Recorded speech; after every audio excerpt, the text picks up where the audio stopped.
Pagi hari di Kupians, para pria ini tidak memulainya dengan segelas teh, namun dengan tumpukan pohon yang berguguran di atas parit mereka.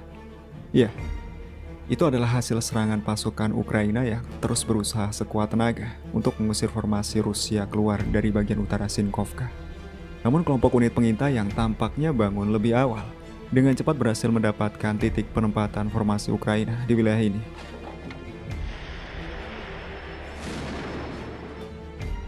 Pekerjaan di sektor ini kemudian dilanjutkan oleh unit pencari ranjau dari kelompok pasukan barat Rusia yang membersihkan area dan bagian jalan ke arah Kupians.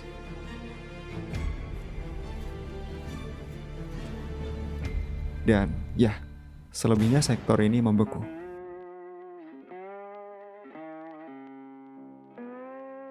Духом поддерживает, дай Боже.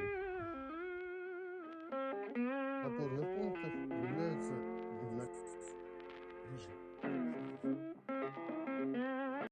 Sementara itu di sektor Bahmut, setelah berhasil menghalau serangan di Waduk Berkhovskoy, unit divisi lintas udara ke-98 Rusia kali ini berhasil melancarkan serangan ke arah Bogdanovka.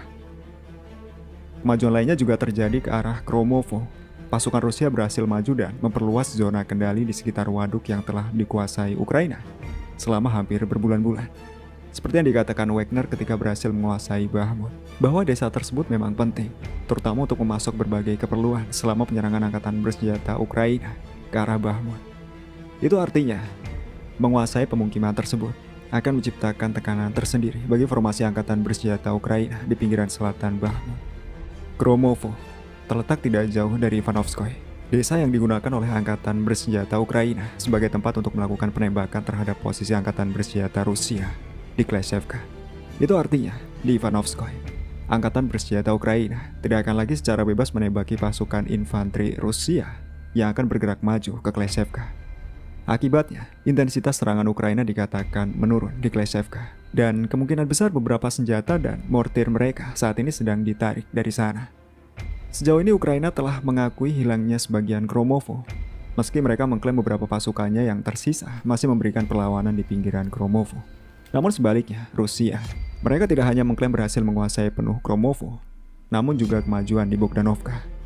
Alasan keberhasilan Rusia diprediksi akibat pemindahan beberapa pasukan cadangan Ukraina dari sektor ini ke arah Avdiivka. Dan pemindahan tersebut kemudian diprediksi dengan tepat oleh komando Rusia yang kemudian berhasil menemukan bagian depan Ukraina yang ditinggalkan. Kemudian memanfaatkannya dengan sangat tepat untuk melakukan serangan. Sementara itu di front Zaporozhye, cuaca faktanya telah mempersulit pergerakan keduanya. Tidak ada kemajuan yang berarti di wilayah ini, selain serangan-serangan jarak jauh yang menargetkan bagian belakang pertahanan keduanya. Seperti yang dilakukan angkatan bersenjata Ukraina, yang hari ini dilaporkan berhasil menembakkan peluncur roket HIMARS-nya ke sebuah rumah sakit di Tokmak dan Pologi, yang kemudian menewaskan beberapa staf medis dan 2 warga sipil. Ya, pertempuran di sektor ini memang telah lama berubah menjadi fase perang posisi.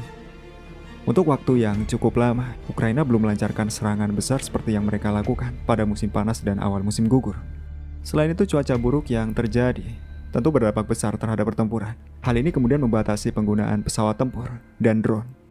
Ditambah tanah yang berubah menjadi lumpur juga menyulitkan pergerakan peralatan.